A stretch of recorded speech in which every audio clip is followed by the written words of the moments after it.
Hi, it's Paul, and we're back. A little something new.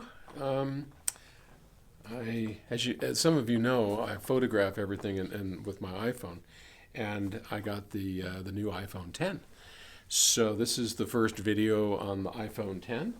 I don't know if it's going to be any good or not, but we'll try it. Just see what's happening. So our first question is from Indranil in Amherst, New Jersey. And Indranil writes, Paul, what's your opinion of aftermarket expensive audiophile fuses? I've used it in my solid-state power amplifier and found that it makes a noticeable difference. It improves the overall sound clarity at the cost of sounding a little bright and harsh. So my question to you is, why don't high-end manufacturers use better quality fuses which integrate well with their products, such as so the consumers don't have to open the hood and keep experimenting with different fuses to get the best sound? Great question. Yet another can of worms. Thanks, Indril. Let's start with what a fuse actually is. I think you're all familiar with a fuse. It's a little device about this big. It's a little tube, two metal end caps, and a tiny skinny wire inside, sometimes a fatter one.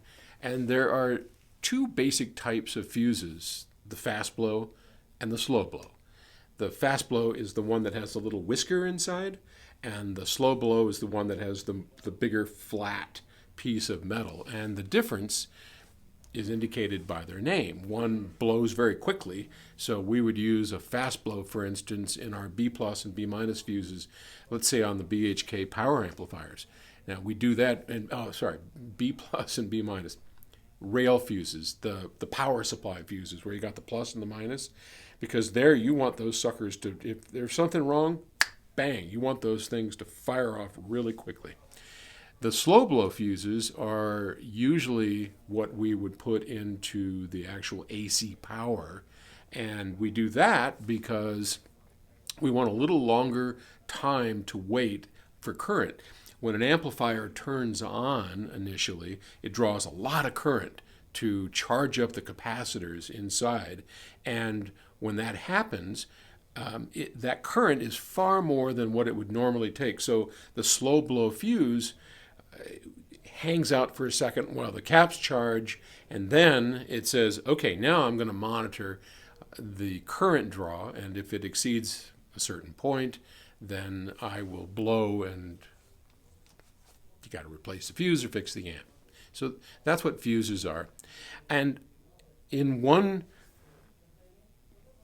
set of circumstances, when I think about it, we go to all the trouble to have these big fire hose power cables and wiring throughout the house that's very that's very hefty, and then everything runs through this little tiny whisker or a little piece of metal called a fuse. So it all necks down into this tiny little device and then back out into our bigger power supply. So it's kind of odd in the first place, and some manufacturers, including us on some products, have replaced fuses with circuit breakers.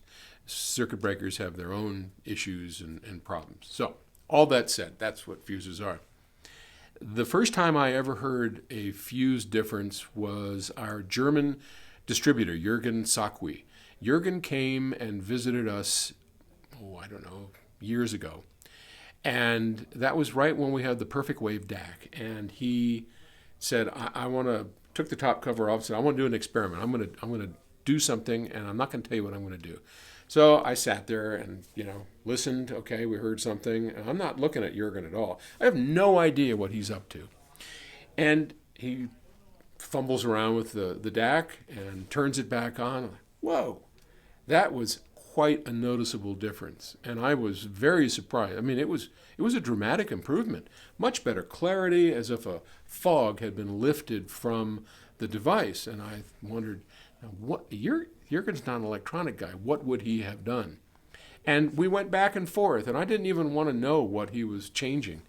And in the end, I asked him, and he showed me these little German audio tuning fuses. And I thought, oh, bullshit. I mean, seriously, a fuse? And we went over, and I mean, these things are oh, they've got, I don't know, I think they're ceramic, and they've got some kind of sand in them or something. Never quite understood how they worked or why they were better, but they did work and they did make a difference. Now those are fairly expensive fuses.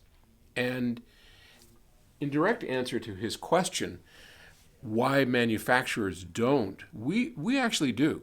Now we don't use those audio tuning fuses, but we have selected ceramic fuses that we have vetted for their sound quality, and we do use those in our products, and they do make a difference in sound.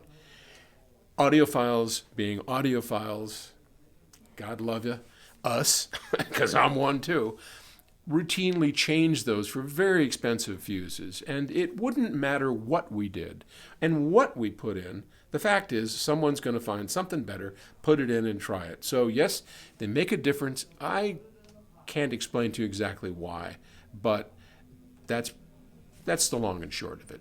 Hope that kind of answers your question. Thanks for watching. Bye-bye.